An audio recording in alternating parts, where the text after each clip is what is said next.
Hi, I'm Dan Larson, and this is 1977's Star Wars Early Bird Kit in 4 minutes or less. In today's market, it's standard operating procedure for a special effects heavy science fiction summer blockbuster to have a toy line and cross-promotional tie-ins from underpants to potato chips.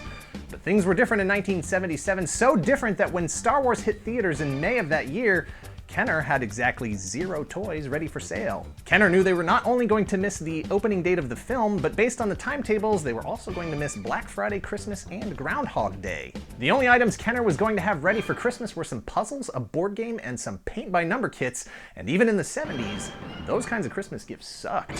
But a stroke of marketing genius allowed Kenner to capitalize on the 1977 holiday season by literally selling an envelope full of promises.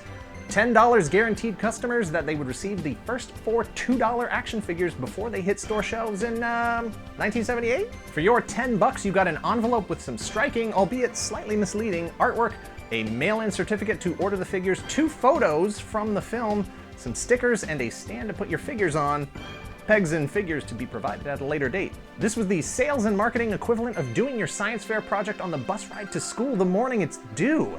You're trying so hard to make it look like this was the plan all along, even though your hypothesis of rock beats scissors 33% of the time among 12 to 14-year-olds hardly required 8 weeks of research, study, and experimentation. Kenner's promised delivery date was originally stated as February 1st through June 1st, 1978, which meant that if you did actually receive the packet for Christmas 1977, it could potentially have taken 6 months for that gift to pay off.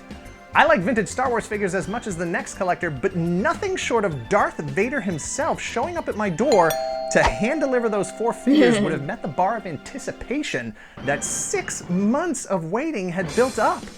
The perception of time goes by slower when you're a kid, so 6 months might as well have been 8 years. The figures themselves arrived in an unremarkable white mailer box with no identification other than an address label. When these things arrived, it's likely that parents everywhere put it with their unpaid bills, thinking it was their latest shipment of replacement checks. Kids, ask your parents what checks are before Googling. Warlord, where people are hiding. I'll never betray the Alliance. Let me go!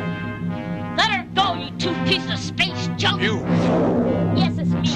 But the figures were completed and did ship in February of 1978, a full 9 months after seeing the film. Kids finally got their hands on Luke, Leia, R2 D2, and Chewbacca.